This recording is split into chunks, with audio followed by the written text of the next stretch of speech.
जैसे ही गायत्री देवी ने कहा, वह किरकिराने लगी। नहीं मालकिन, मैंने नहीं चुराया। देख लो, तलाशी ले लो मेरी। मैं बिल्कुल भी झूठ नहीं बोल रही। मैं अपनी बच्ची की कसम खाकर कहती हूँ। मुझ पर विश्वास करो मालकिन। कजरी ने रोते हुए कहा। अब झूठ बोलने से कोई फायदा नहीं।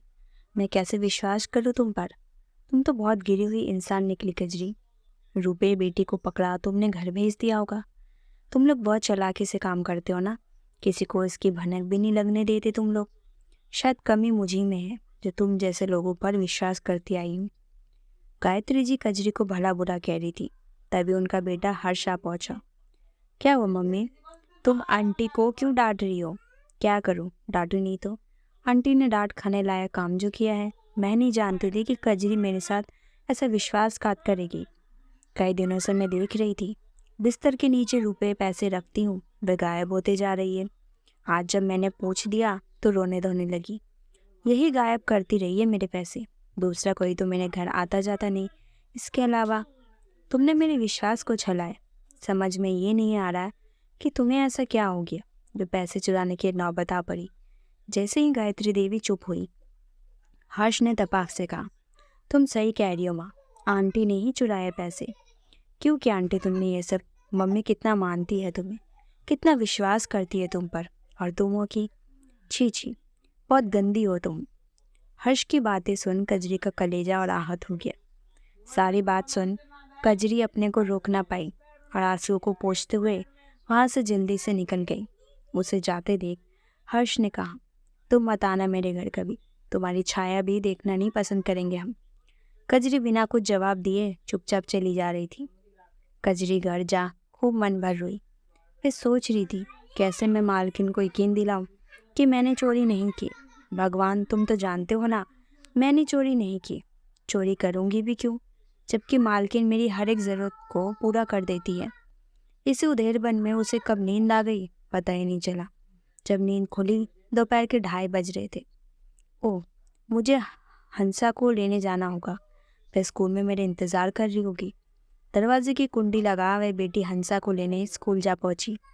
जब हंसा को ले वह अपने घर की ओर जाने लगी तो हंसा ने पूछा, माँ तुम हर्ष भैया के यहाँ ना जाकर घर की ओर क्यों जा रही हो?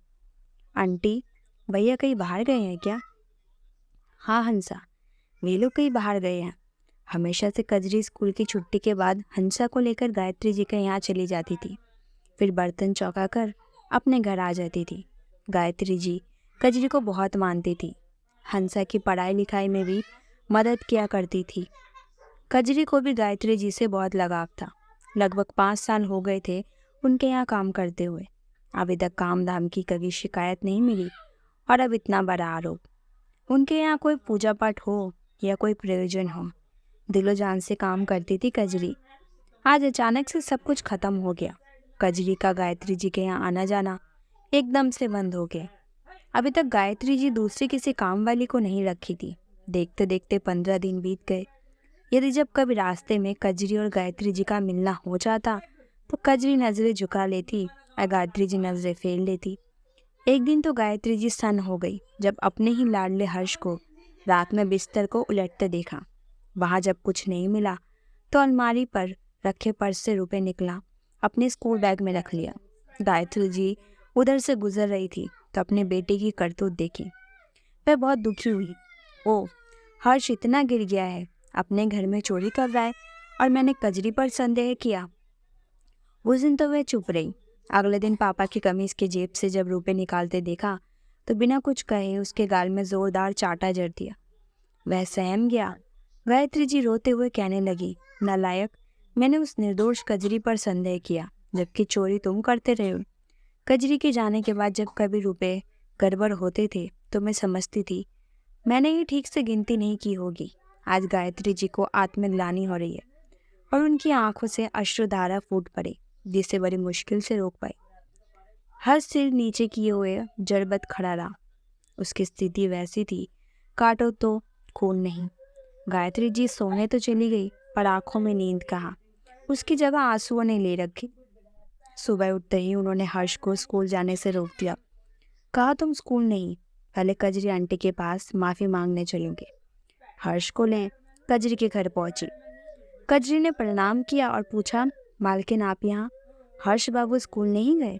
नहीं कजरी, ये स्कूल जाकर तो कुछ नहीं सीख पाया। ये तुमसे सीखेगा कि ईमानदारी क्या होती है। चोरी तुमने नहीं, ये करता है। चलो आंटी के पैर छू और माफ़ी मांग। जैसे ही हर्ष आगे की ओर झुका, कजरी ने झट उसे गले लगा लिया। कोई बात नहीं मालकिन, बच्चा ही तो है। गायत्री जी ने कजरी के हाथ अपने हाथ में लेते हुए कहा, मुझे भी माफ़ कर दो कजरी, मैंने ही तो तुम पर संदेह किया। ऐसा ना कहो मालकिन। तो ठीक है, कल मैं तुम्हारा इंतज़ार करूँगी, गायत्री जी ने कहा। कजरी के चेहरे गुलाब की तरह खिल उठे। आजकल हर जगह ऐसा देखा गया है, कुछ लोगों की गलती की वजह से सारे समाज को ही ऐसा समझा जाता है कि वे गरीब हैं तो ज़रूर वो चोरी करके ही खाते हैं। वे छोटी जाति के हैं तो ज़रूर चोरी उसी ने किया है। लेकिन ऐसा नहीं है। अगर आपके घर में या आपके आसपास कभी ऐसा कुछ हुआ हो तो पहले आप जांच पड़ताल कीजिए कि सच में ये दोषी कौन है। उसके बाद ही आप कोई फैसला लीजिए, क्योंकि तुरंत ऐसे फैसले लेने से उस गरीब को बहुत तकलीफ होगी जो अपना खून पसीने की कमाई जोड़ जोड़ के अपना घर चलाते हैं। तो उम्मीद है आपको ये कहानी अच्छी लगी है तो मेरे चैनल को सब्सक्राइब करके मुझे सपोर्ट कीजिए। धन्यवाद।